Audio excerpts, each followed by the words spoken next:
The shuttle's engines hummed with a low vibration that settled in my chest as I pressed my forehead to the viewport. Beyond the reinforced glass, the stars wheeled like cold, distant diamonds. Ahead loomed the new space base, Erivo Station, my assignment for the next year. Suspended above the molten atmosphere of Daxter 6, it gleamed like a silver wheel turning slowly in the void. I'd read every report before accepting the transfer. Erivos wasn't just a frontier outpost. It was the United Earth Federation's grand experiment, the first station designed for full human-alien integration. And me, Cadet Jalen Maris, had drawn the short straw or the golden ticket, depending on how one looked at it. The catch: I wasn't just serving on a base filled with other species. I'd be living with one, sharing quarters, meals, routines, like some cosmic version of a roommate program. I thought I was prepared. I wasn't. The arrival. Docking clamps thudded against the hull, and the airlock doors cycled open. I shouldered my pack, took a deep breath, and stepped into the station's gravity field. The corridor was sleek, all pale alloy and glowing conduits running like veins across the walls. A lieutenant met me at the threshold, all stiff posture and clipped tone. Cadet Maris. This way. I followed, my boots echoing against the deck plates. Passing windows revealed hangar bays bustling with mechanics, laboratories humming with activity, and, my stomach twisted, corridors where humans and aliens walked side by side. Some looked almost human, save for odd skin tones or extra eyes. Others were stranger, towering insectoids, beings that shimmered like living water, and forms that defied any category I'd learned at the academy. We stopped before a hatch marked Residential Sector C. Your quarters, the lieutenant said. His lips twitched, almost like he wanted to smile. Your cohabitant is already inside. Cohabitant. Not roommate. Not partner. The word felt clinical, a reminder of the bureaucracy behind this program. He tapped a code into the panel, and the hatch hissed open. The first thing I noticed was the smell. A sharp ozone tang like air after lightning. Then the temperature warmer, thicker.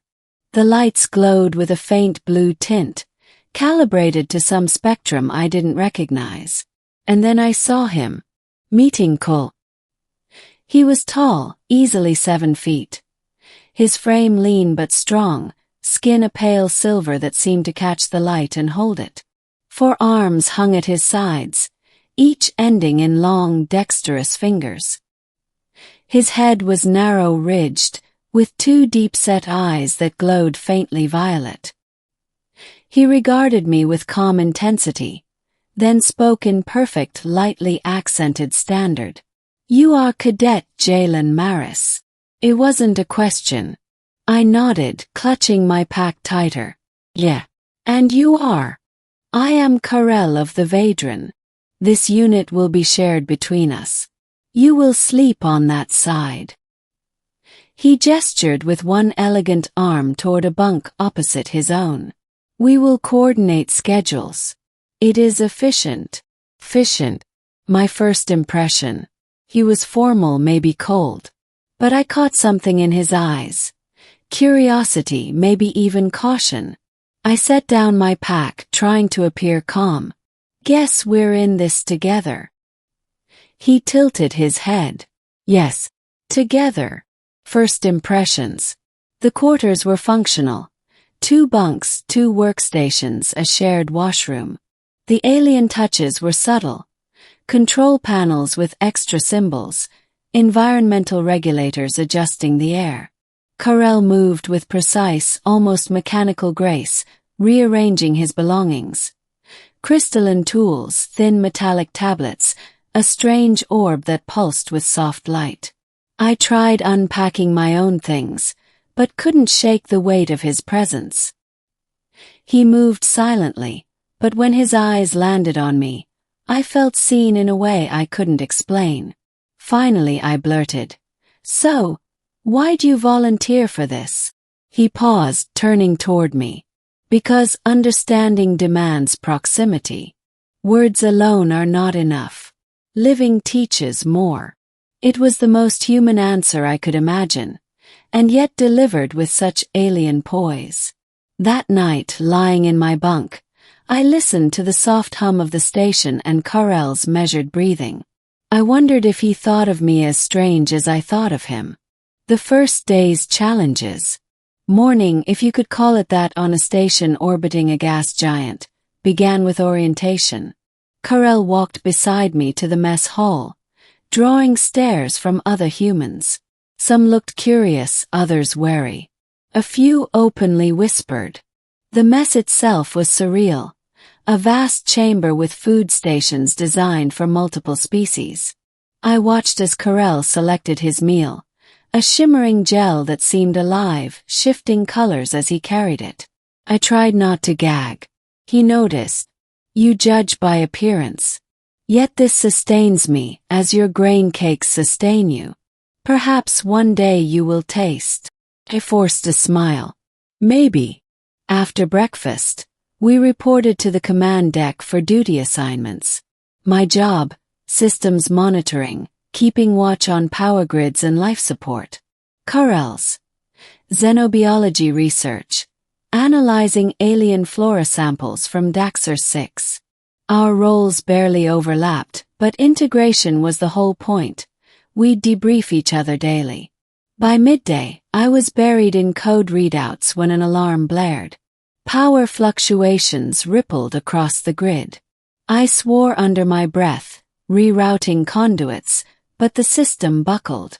Carel appeared at my station, his 4 hands flying across panels. Your method is inefficient, he said. Allow me. Before I could protest, he executed a series of commands I barely understood. The alarms silenced. Systems stabilized. I stared at him. How did you? Your technology echoes ours, though less refined. The logic is clear. I wanted to be annoyed at his bluntness, but truth be told, he just saved me from a reportable failure. Thanks, I muttered. His violet eyes flickered, almost like a smile. The bond begins. That evening, back in our quarters, Carel examined the strange orb I'd seen earlier. It pulsed with light as his fingers moved across it. Curiosity got the better of me. What is that? He looked up. A memory sphere. It records sensations, experiences. Would you see? Before I could answer, he pressed the orb into my hands. Instantly, my mind filled with images not my own. Vast crystalline forests under twin suns, the rush of alien wind, the echo of voices layered in harmony. Emotions surged. Pride, longing, loss. Gas pulling back. That was incredible. He studied me. Now you know my home. I sat there stunned. For the first time, Carel wasn't just an alien. He was someone with a past, a world, a heart. I told him about Earth in return. Oceans and mountains, music and laughter. My words felt clumsy compared to the sphere's vividness, but Carel listened. His expression unreadable yet intent. That night, when I turned out the lights, the silence between us felt less like distance and more like understanding. Conflict. The next day tested that fragile bond. During a routine patrol, I overheard 2 senior officers mocking Carel, calling him a 4-armed freak, questioning why we should babysit aliens. Rage boiled in my chest, but I hesitated. Later in the mess, Carel noticed my tension. You are unsettled. I hesitated. Some people, they don't get why you're here. He inclined his head. Prejudice is not new. To my kind, humans are impulsive, reckless, yet capable of wonder. Fear blinds both sides. You don't get angry. He asked.